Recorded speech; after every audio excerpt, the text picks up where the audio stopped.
There were 3 moments of high drama in President Nixon's first day in China, and 2 of them were visual. First came the interesting spectacle of a half dozen of the top leaders of Communist China saluting as their military band played the Star-Spangled Banner to mark President Nixon's arrival at Peking Airport.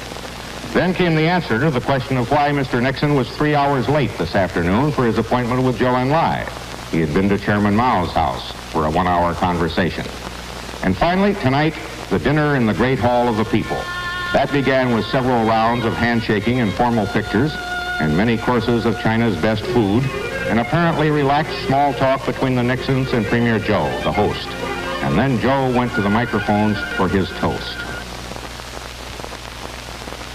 The social systems of China and the United States are fundamentally different. And there exist great differences between the Chinese government and the United States government. However, these differences should not hinder China and the United States from establishing normal state relations.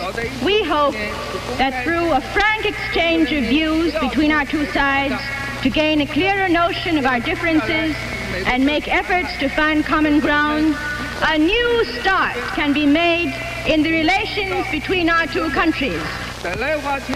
In conclusion, I propose a toast to the health of President Nixon and Mrs. Nixon, to the health of our other American guests, to the health of all our friends and comrades present, and to the friendship between the Chinese and American peoples. No one had expected that much candor and that much warmth and that much of a commitment from a leader whose party is not all that committed to friendship with America. In turn, Mr. Nixon, whose party also has some doubters about the People's Republic of China, matched his host in warmth. Said in your toast, the Chinese people are a great people. The American people are a great people. We have at times in the past been enemies.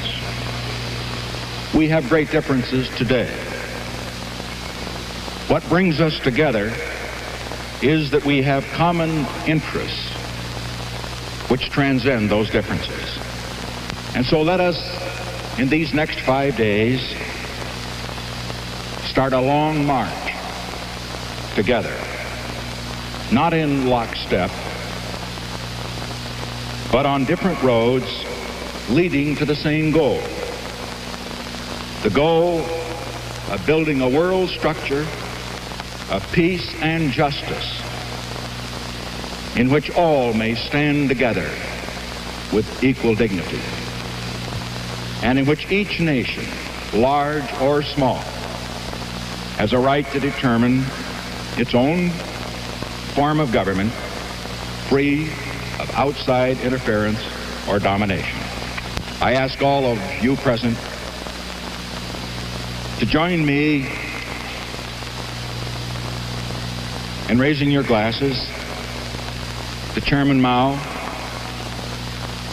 to Prime Minister Zhou, and to the friendship of the Chinese and American people, which can lead to friendship and peace for all people in the world.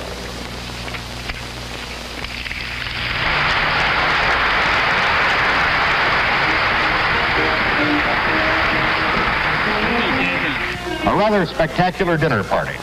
Richard Nixon, a senator and then vice president during the years Americans and Chinese shot at each other, and Zhou Enlai, who still remembers that John Foster Dulles once refused to shake his hand, both contending that the world can change and should.